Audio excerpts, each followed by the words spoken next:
Hello, this is Cecilia Ministry of Healing. I welcome you all my new subscribers and old subscribers, and I welcome you to my YouTube channel. Please continue to subscribe, do share my video, like, comment, say anything. Yeah, say anything that will help me, or something that I have done that do not maybe make you happy. You are there to correct me. Yeah, okay. And don't forget to click the bell so that you will be notified when I upload a new video. And today I'm here to give a testimony about my sister's illness and how she came to pass away. And it was painful, and this happened. I will start by saying, a lot of people maybe may ask, when I came from, what happened. Yeah, because I think I gave my story on how or what I went through in Saudi until I came back in Kenya. Yeah, and I give that story in Swahili, and I know maybe most of the people understood from Kenya and other parts of the country, but maybe one day I will give an English version on my life in Saudi. Yeah? But today I just want to talk about my sister's illness and how she came to pass away. Okay, when I came yani, from Saudi, I came, and I was very happy. And when I reached Kenya, you are always happy. Ukiona watu wenyu unafurahia, unasema leo nimefurahia, ninasikia poa, and I was so happy to meet my family, my sister. And nilipofika pale airport, there is one thing I noticed, that I did not see my sister, our second born now. I did not see her. And I asked my mom and my sister, where is my sister? Where is my other sister? Where is Esther? And they told me she's sick, she could not come.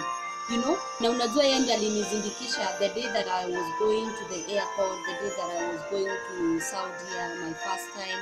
And we enjoyed everything because it was our first time to see the airplane. I think that story have everything, the way we were amazed to see this big airplane, And when they told me that she is sick, I didn't take it serious. I didn't know that she is very sick. I just knew that, like, you can say, I'm not feeling good, you guys just go, and maybe you'll come with her to see me because I'm not feeling good. So I just took it like that. Yeah, and we went home. But from the airport, I kept on crying. I was crying because, not that I was sad, I was crying because I was very happy to see them. I was very happy to see my son. I was very happy to see my sisters, my mom. I was very, very happy. And so we went home, and anything that I brought for them, I started to ile kuwagawia, we hii ni yako, hii ni yako, na walikuwa wamefurahi sana. And so it reached a point I told them I want to go and see Esther. Yeah, I want to go and see Esther. And they told me, okay, tutakupeleka kesho. And I said, okay. So we went to see my sister. And my dear friends, when I reached there, when I saw my sister, I didn't know that it was that serious, because me, I only knew that she is only maybe sick, because they did not tell me what was happening. They did not tell me, because even for them, hawakuwa wanajua anagonjeka nini, because alikuwa anafura mwili, anafura mguu, saa zingine anafura tu mwili, she was, her leg sometimes was swollen, and her body, so they didn't know what is happening.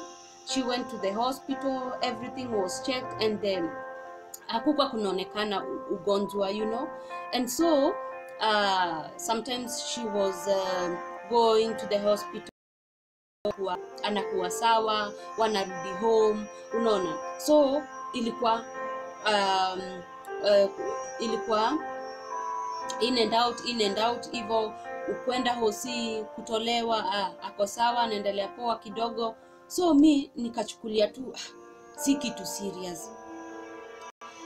So it reached a point, si mimi nishafika, I said I want to go and say hi to my relatives in Mombasa, my cousins. I want to go and say hi because it's been a long time before I saw them.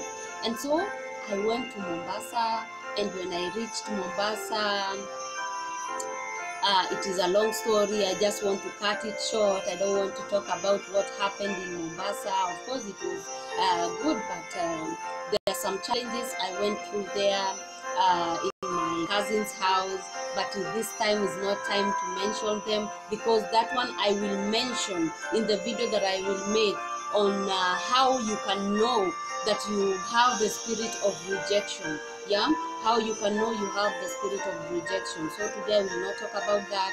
And while I was in my cousin's house, I got a phone call. I got a phone call from my sister, and my sister told me, unajua nini, Esther alikuwa ameenda sasa ushago kwa kina bwanake. Yeah, she had already gone to her husband's countryside, yeah, to stay there with her husband, because the husband at that moment he did not have a job. And so he told her, we can go countryside and stay there, because here we don't have money to pay rent, we don't have money to spend, you know. At least it will be easier for us to shift from here and go to countryside. And so they were there. And my sister was when my sister was there, she became so sick. Alikuja akazidiwa, akakuwa mgonjwa sana, until akapelekwa hosi kule Gendia. There is a hospital in Homa Bay called Gendia. Those who know Homa Bay, they know that hospital. It is a missionary hospital, yeah. And so our third born went there to stay with my sister in the hospital. And so one day she was very sick. She was alikuwa amezidiwa kabisa. And so my sister called me and she told me, you know what, Esther amezidiwa sana, itabidi ukuja unikalishe wapi huku. And so hiyo siku nikabook gari, nikaenda Gendia. I booked a bus, and all the way from Mombasa I went to Homa Bay. Yeah, I went to Homa Bay to go and stay with my sister in the hospital. Yeah, and vile nilifika hapo, my sister was surely sick. Yeah, alikuwa mgonjwa sana, alikuwa mgonjwa, na bado walikuwa wanatafuta ugonjwa ni gani, but by good luck, thanks to God, they found out that she was suffering from kidney. Her kidneys had a lot of water, you know, zilikuwa zimejaa maji, both of them. So she had a kidney problem, and she was very weak. She was very weak, and the problem that was also making her weak is that she was so depressed. You know, when you are sick and you are depressed, you know, it kills you slowly. You know, I want to talk even to husband. Whenever you see your wife is sick, please mpeleke pole pole. Even if you have that kamururo there, you have that kampango wa kando there, don't show her that now it's like she don't mean anything to you. Just let her, even you can keep it as a secret, you know. So she was depressed also because of the way the husband was treating her. You know, the husband was not treating her good. Even though he was there for her, he was coming sometimes, but it reached a point the husband now was tired and he could come to the hospital, because I remember we stayed in Gendia for 2 months. We stayed there for 2 months, and sometimes the husband could come and start yelling at her, anamuongelesha bila anataka. So si saa zile imefika saa zile ya kwenda kuona mgonjwa, most of the time tulikuwa tunapata sister yetu, she was always crying. When you go to the ward to see her, she was always crying. And when you ask her, why are you crying? And maybe she will tell you, my husband has told me this and this and this, he's tired, I don't know what. And another thing that was killing my sister slowly is that she knew her husband had another girlfriend. She had another girlfriend, and so she was like, now she's nothing, you know. Alikuwa najiona ni kama yeye sasa sio kitu. Even she don't mean anything to her husband, you know. She used to love her husband. And you know, when you love somebody and somebody is doing something bad to you, you feel like you're finished. And so one day I found her, she was done, she was crying, and I was like, what happened, you know? And she started to explain to me, and because that by then the husband, I don't even have money to take care of you, utajisort sijui nini, yani vitu mob zenye zina muhat. And so I went to my sister and I tried to cool her down, and I told her, my dear sister, stop crying, usilie, mimi do zenye niko nazo sitaki kujua kama zitaisha, but we will do whatever we can do. And I want to thank our brother-in-law, the brother to my sister's husband. My goodness, there are those people who are always there for you. They are like pillars, you know. That guy, I always salute him. He's a nice person. The brother-in-law was always there for my sister. Hata kama kulikuwa kunatakikana nini ama nini, apigiwe tu simu ambiwe. He was ready to help.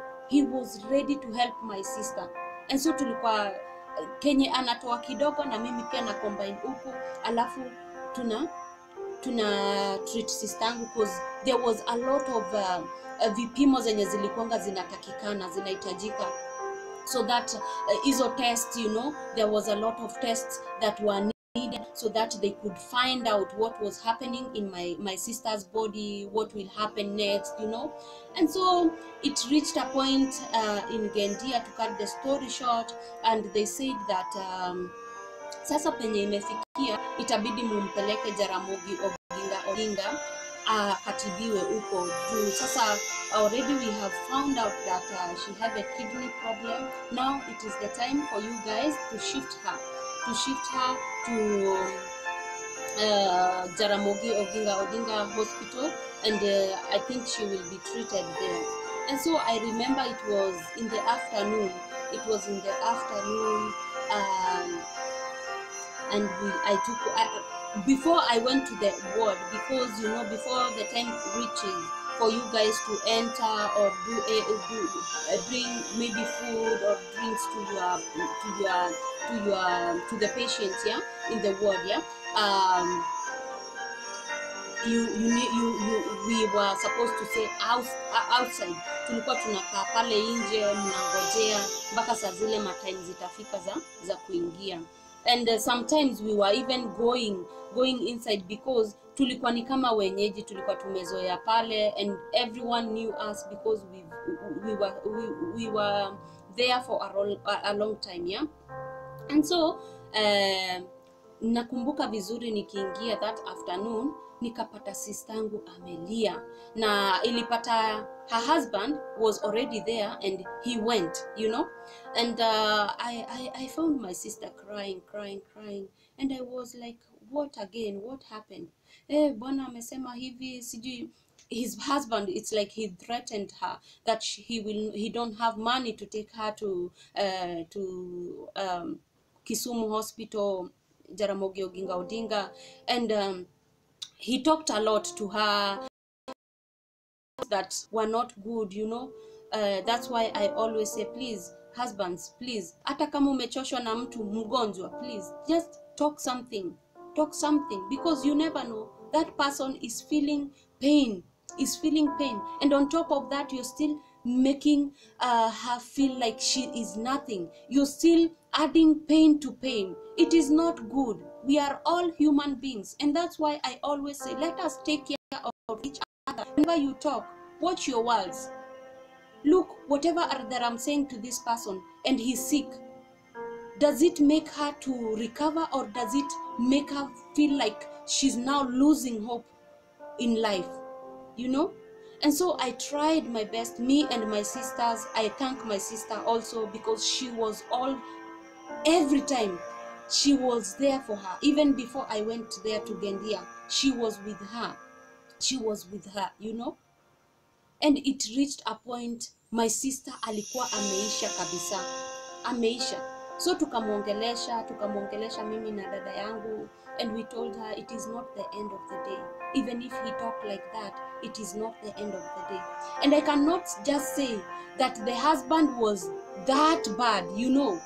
Saa zingine ni vizuri kuongea the good side to a person, not talk bad side. Yeah? Even if he was not good to her, but he was also, before he started being bad to her, he was also there for her.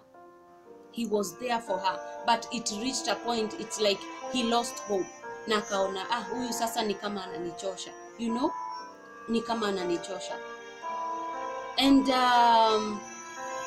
we took her to Jaramogi Oginga Odinga, and before we moved her to Jaramogi Oginga Odinga, there was a lot of amount of money that was needed in Gendia that we had to pay, so that we had to Jaramogi Oginga Odinga. But I thank God that that hospital was a missionary hospital, so it was not that expensive, but there was a lot to pay.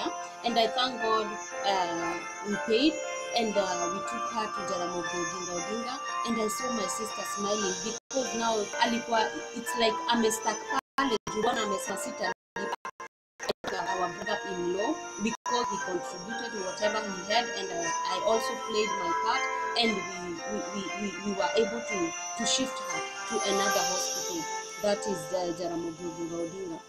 So tulifika pale kitu kama 6 pale Jaramogi Oginga Odinga, and pale it's like Kenyatta, you know, Kenyatta, a lot of patients, yani kulikuwa na yes, crowded. It is crowded. Before somebody is being admitted, you have to go through a lot of easy kupanga laini, yani, you know, mtatumwa hapa, mtumwe hapa. So we had to go we have to go through all of those so that she can be admitted. And finally she was admitted, and we went also with the husband. He was there na aliadmitiwa, and everything went well. But I want to tell you, my dear sister, you know, when you stay with somebody in the hospital, that's when you will realize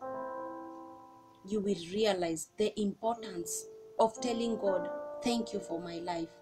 Thank you for the air that I'm breathing. My dear brothers and sisters, when you stay in the hospital with your loved one, I'm telling you, you will learn a lot. When we were there, we learned a lot. People were dying. My sister is here. There is a bed next there. And all of a sudden, you'll just hear people crying. And you realize in your heart that life is something very, I don't know how to put it, but yani utajua life ni kitu ingine, mtaiekaje, life ni kitu ingine very, yani 1 minute you are here, another minute you are done. A lot of people were dying. We saw a lot of people dying. People were dying here. Hawa wakipiga nduru hapa, huyu mwenye ako hapa kwa hii bed ingine anashtuka, unasikia pia yamekufa, tena wanapiga nduru. And one thing that I noticed is that, okay, mtu akikufa, unaona kitanda inachukuliwa yenye huyo mtu alikuwa amelala, anapelekwa na hiyo kitanda pale. And there are those people called otoyo. Otoyo ni wale watu wanakuja kuchukua the bodies, yeah. So there is that sound of that kikitu kibati kenye huwa kinafunikia hao watu wenye wamekufa. Unasikia tu kule mbali, unasikia tu krudu krudu krudu. It sounds like that because that mabati is making noise. So unajua tu kuna mtu amekufa na kuja kuchukuliwa. And those people, they are not scared of death, they are not afraid.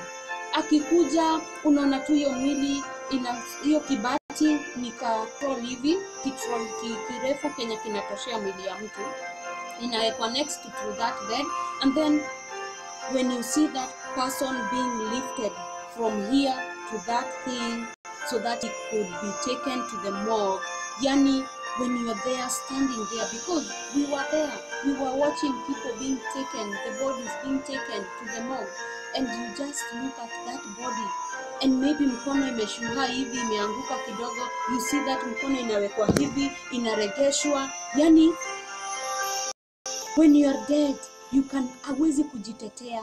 When you are dead, you cannot do anything. You don't know yourself. You don't know yourself. And so we learned a lot. And my dear sister, even in Jaramogi Oginga Odinga, we stayed there. We stayed there like 2 months also. We stayed there because my sister now was supposed to go through a lot of treatment, and a lot of tests were being taken from her. It reached a point we went to Aga Khan Hospital to take the test, yeah, and Aga Khan Hospital, and we could take those results to Lancet laboratory so that they can see whatever that they can do. Whatever the result will come out, it will help to guide on how my sister was being going to be treated, you know. And we learned a lot. And one thing that I will say that we did, we were always there for our sister, because it reached a point now the husband to my sister was not coming, and now it reached a point also the hospital was discharging my sister after like 2 months there, yeah. And before that 2 months, let me tell you one thing that I always thank my sister and I, that we were sleeping outside at the waiting bay. That's where we were sleeping at night, because inside we were not allowed to sleep with the patient, because there was an incident that happened inside there. So even food, when you take food, it was supposed to be checked before you enter the gate, and not every food that you can take to your patient, you know. They were eating the food in the hospital, yeah. And so also in there we were like it was like our home there, you know. We were used to that, you know. And after we took I mean after we were told that our sister now was supposed to be discharged, so that she will be taken to Kenyatta Hospital. Now we were being transferred to Kenyatta Hospital, because after the results from Lancet, we were supposed to take her to Kenyatta Hospital, yeah. And before that, they told us, but you will give us time, because after these results are out, so now we were waiting for the results, but you are supposed to be discharged. You are supposed to go out, so that we can the space, yani we give space to other people, you know, because now she was not being treated until the results comes out. And at the laboratory in Lancet, yeah, they gave us like 2 weeks for the results to be out, and so we had to wait. And also there we paid a lot of money, and also in Aga Khan we paid a lot of money. And I thank God that even our dad was there, was supportive with her. And so luckily, because we had nowhere to go, so we were being discharged, but we didn't know where are we going for these 2 weeks. We are going to wait for these results, yeah, but where are we going to stay? You know, God is so amazing. God is so amazing. While we were out, before our sister was being discharged, we met with our friend from Ruiru. They were working there. And he was happy to see us, and they went there for a contract with his. Can remember, I salute them. I salute those people, because I don't know, it is only God who knows how he connected us with those people. Because when let's say we were discharged, where could we have gone? We couldn't have, maybe, but God was there. God, I can say God was there. And so he asked us, kwani mnafanya nini huko? And then we explained, our sister is in the hospital, and but now we are being given 2 weeks, and she will be discharged, so that after 2 weeks the results will be out, and they will see the way forward. Yeah. And now we don't know where we will go to stay these 2 weeks. And he said, I have a house where we are staying. The house is big. We can give you guys 1 room, and me and my brother, we can, because the house was a 3-bedroom house, but it had nothing. So ile tu walikuwa pale temporary, yani juu ya job, ilikuwa ni job ya stima, so they stayed there temporarily, before maybe they were being posted to another place for their work. Yeah. And so we were happy, and I thank God for that day. And when we were discharged, we took my sister there to, he showed us where he was staying, and we went there, we met his brother, and we became friends, and other friends there, you know. And we took our sister there, and we stayed there and waited for the results there. And after the results now, but before the results come out, I remember one thing happened. When we were in the house, my sister was now becoming worse. She was now becoming worse. And when she was going, tuseme haja ndogo, alianza kutoa, yani her waist, mkojo yake na ilikuwa inatoka tunyama. Akikojoa anakojoa na inatoka na tunyama, you know. When he was when she was making urine, the urine was coming out with some small pieces of meat, yeah, you know. And I was scared. She called me one day and she told me, sis, look what I'm urinating. And when I looked, I was scared, because I didn't know what to do for it. I didn't know what to do. But being that we were there, so I was also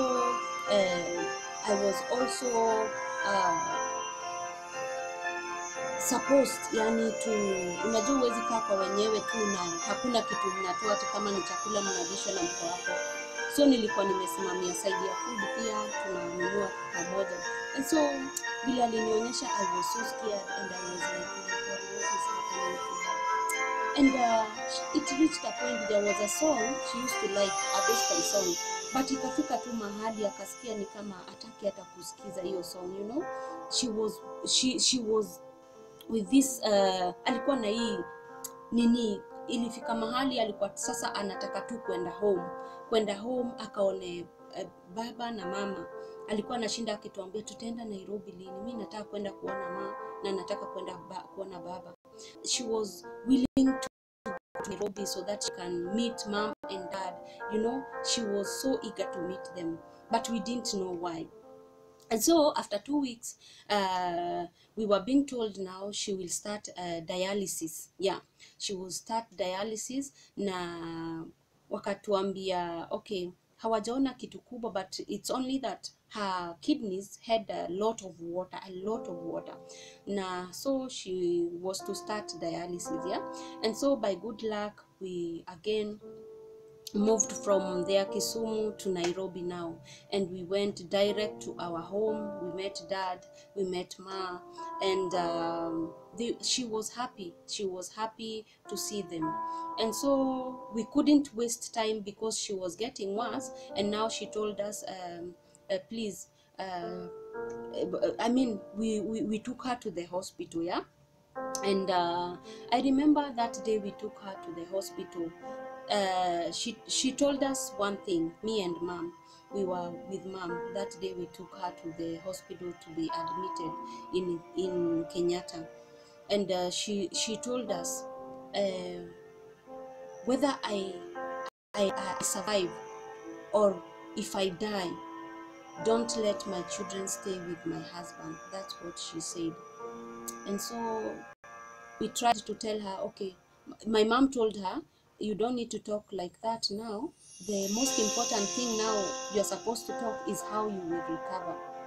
And I remember that day she kept on insisting, and si tukaignore, and there were some things we were supposed to pay kwa admit, and I took care of all those things. Yeah, I stood with her because I knew she's my sister. I don't care what money I had from Saudi, I don't care. I was to use that money for my sister. As long as she recovered, I knew my sister, you know, inside my heart I had this nilikuwa na hii inaitwaje, nilikuwa na hii believe that she is recovering, you know, nilikuwa na hiyo believe. And so we went home na tukamwadmit na tukajua ako sawa. Na before tutoke kwa nyumba, I remember she was telling me and my sister, mnajua sitafikisha Sunday. And we called mom, we told mom, unajua sita nasema nini, eti hatafikisha on Sunday. And mom was like, ati dad was the one who asked her, ati unasema hutafikisha Sunday, because akakataa na akasema ai, sijasema kitu kama hiyo, sijasema. Okay, our uncle and her wife and his wife were there to see her. Walikuwa hapo wamekuja kuwaona, so kumuona. And so tukampeleka hosimi na mom, na after kuadmitiwa tukarudi home. But before tutoke hapo kwa ward, she called us, and the way she was looking at us, she was looking at us na ile uruma, alikuwa anatuangalia as if yani tumemwachanisha. And you know pale Kenyatta you cannot stay there with your patient because it is crowded, you know. Yeah, you are not supposed to stay there. And so mam tukacha kama ameoga na tukamwambia sasa kesho tutakuja. And before we moved out, she told us, tomorrow when you come, you guys bring for me meat and ugali. Meat and ugali, it did not hit us. Yeah, in our in our kwa kimila yetu, if somebody is sick alafu akuitishe meat, yani it means something different. Yeah, it is not good. So it did not hit us, you know. And so we went back home, and we knew now she's in good hands because daktari walikuwa wamesema sasa, ilikuwa Friday, and so they said that starting from Monday the treatment was going to start for her. Yeah. And I remember when we went back home and we talked a lot, and that day we knew now she will recover. And after how many, yeah, after the following day we went to see her, and we did not bring that day meat. We found her, she was okay, and she was lying there, and now she had another person on her bed, and they were staying with her on that bed. Yeah. And again, when we are going, after we saw her, after we stayed with her for a short of time, yeah, and she was looking at us as if yani ni kama yani alikuwa anataka tu tuzidi kukaa na yeye, you know. And so hatukuwa na ile uwezo bado ya kukaa na yeye hapo. And so I remember we went home, and she still insisted, when you come tomorrow, bring for me meat. And we went home. Now the following day when we were going again to see her, I reminded mom. I told mom, you remember what she said we bring for her? Let us bring for her. Maybe she missed eating the meat, you know. And we bought meat, nyama choma na ugali na maziwa na juice. We bought a lot of things for her. And now we went. It was me and mom. And when we reached there, I just felt like, but before we went there that night, I remember praying, and I remember there were people from her church that night. They came and we sang and we prayed, and they I remember praying and I remember confessing her sin. And after I prayed and confessed for her sin, and I told God, please God forgive her. That day I had a dream, and in this dream I saw my sister that there was a bull, a big bull, that was beating her. It was beating her with his head. It was beating her so hard, and I was trying to at least to kufukuza hii ng'ombe yenye ilikuwa inampiga, but haikuwa inatoka. Ikampiga, nikashtuka, nikaamka. And when I woke up in the middle of night, I heard a bird. Ilikuwa kitu kama, haikuwa usiku sana, but nikasikia ndege inalia tu hapo karibu. Nikajua hapa hakuna kitu poa. Nikaona this is a sign there is something that is not good. So nikakaa tu, nikarudi nikalala. Asubuhi ilipofika ndo sasa nilikuwa nasema nikakumbusha mom tukambaia nyama choma na ugali tukaenda. But vile tulifika pale kwa hosi, when we reached there in the hospital, I tried to look for the bed where she was sleeping, but I did not see. But the funny thing, her things were there, but we could not see. Me and mom, we could not see. And so we were like, ama pengine sasa wamefikiria tu wamwanzie nini, maybe alizidiwa wakasema wamwanzie matibabu. That's what we thought. We thought that maybe she was so sick that the doctor decided to start treating her. But it was not like that. So we tried to ask. I saw the lady that was with her on her bed, yeah, and she was hiding. She couldn't look at me straight in the eyes. She didn't want to look at me, and she was like, she want to talk, but she don't want to talk. You know, she was hiding. But my sister's things, mafuta, lotion, na vitu zake zilikuwa pale. But the funny thing, we are not seeing those things. And so nikaenda kwa ule msichana mwenye walikuwa na yeye, nilienda direct kwa yeye nikamwambia, the lady you are with in this bed, in the bed that was here, where is she? And she said, daktari wamemchukua wamempeleka huko. She did not tell us anything, you know. And so my mom started now. Mamangu akaanza kutetemeka. So mi nikaanza kuambia mom, usijali ma, ako sawa, maybe wameenda tu kumtreat, you know. And I tried to calm down my mom, because she lost her hope.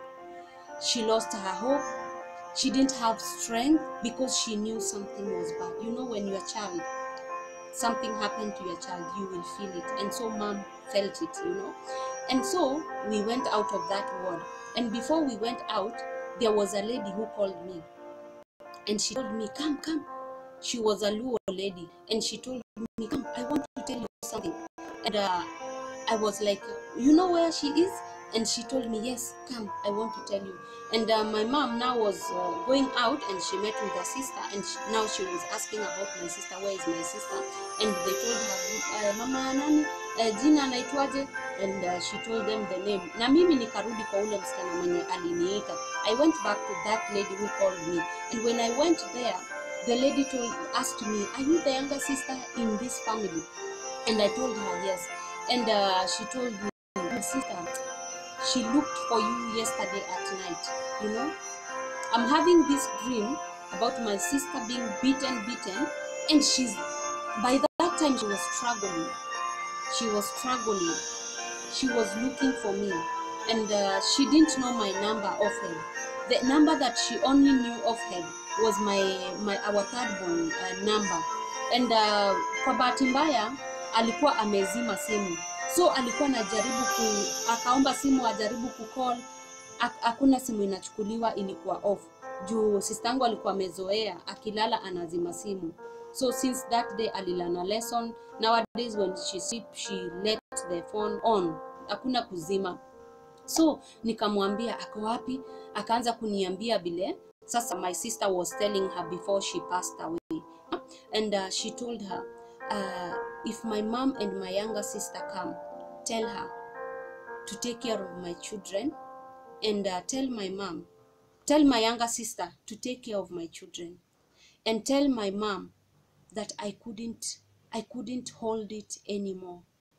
Nimeshindwa kuvumilia, Nimechoka. She told that girl to tell my mom, nimechoka.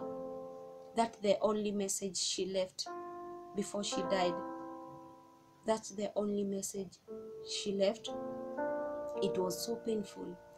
And so me, when I went out, I knew my sister is normal. And it was painful. And so when I went out, I went and I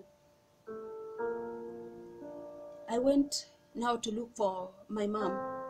And I went there at the counter, and I couldn't find my mom because then the nurse already took her to where the body was. Yeah. And I looked for mom everywhere. I did not see mom. I looked for mom everywhere. I went down. I thought maybe she saw her body already and went out. Yeah. And I went out, you know, that building is so tall. Yeah. So I took the lift. I went down. I did not see mom. Then I decided to come up. Yeah. And by good luck, when I was coming up, I met with mom. She was done. She was finished. She cried. I tried to pull her down. She couldn't. I tried to tell her, Mom, don't cry anymore. And they were already there. And she told me, let her cry. Let her cry. Let her remove that pain. And I realized, yeah, I should let her cry. I should let her mourn her child. And that's how my sister left us. And all these things, this kidney problem, I don't say that I blame her husband. No, I'm not blaming her husband, but I just want to talk to you. Treat your ladies, treat your wives with dignity, with respect. All this, it was because of depression. Because I can remember one day we went to her house before even she started getting sick, before even I went to Saudi, and we found my sister being beaten by her husband. Amemnyonga, ameekelea kichwa kwa gate, amemkanyaga hapa, anamnyonga. So me and my sister ndio tulikuwa tunajaribu kumtoa tunaondoka. He was mistreating my sister so much. But we forgave him. They stayed like 5 years without talking to my sister, not her wife, because of what we found him doing to our sister. But all that we forgave him. That's how our sister left us. And now we called our family members. We called our dad, and I told dad she's no more. And I called my sister, and I told my sister Esther has left us. And that's how we started the arrangement of our burial. And I remember after some few weeks, his husband was in up country, because when we came from Kisumu, we left him there. And so when he heard that Esther is dead, he came. And when he came, I remember we had already forgotten whatever that was going on, the quarrel, you know. It was time to arrange for the burial, yeah? So hakukukuwa na hiyo sijui watu walikuwa wamekosana ama kulikuwa na kitu fulani, you know. And so I remember we went to view the body. The husband, the cousin to the husband, my sister and I. And that was my first time. That was my first time to see my relative, my close relative, my blood, lying down in the morgue. I couldn't imagine. And when she died, alikuwa amesongwa hizi rasta. Nakumbuka alikuwa amesongwa rasta. But when ukipelekwa kwa mochari, they cut all those unabaki na nywele yako. And so when we went to the body, I remember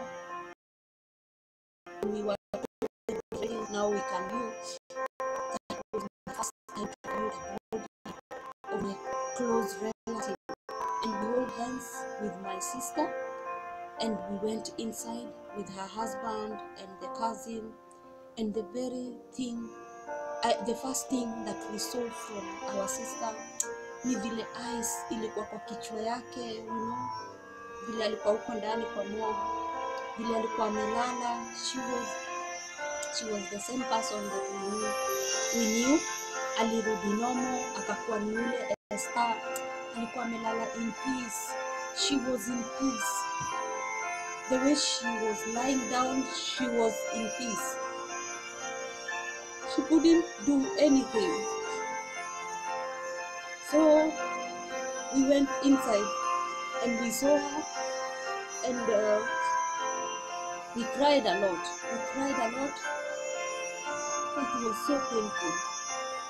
It was so painful. And by then I was so touched because of his son. His son was crying every day. He used to love her mom, his firstborn. The younger one was still small. He couldn't know what was happening.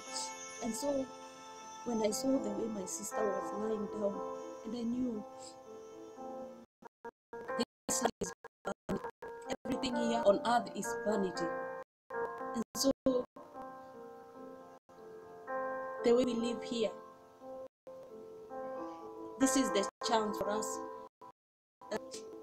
to live a good life. It is upon us to choose.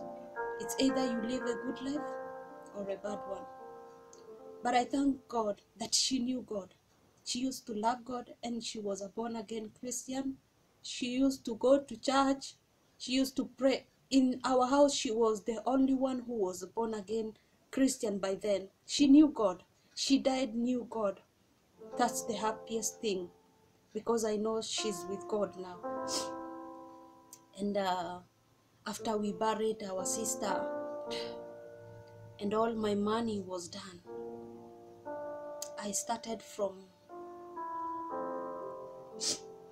square one.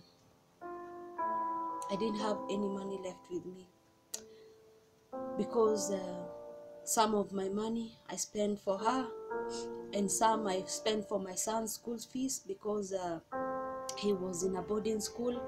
And some of my money I spent to my sister's child.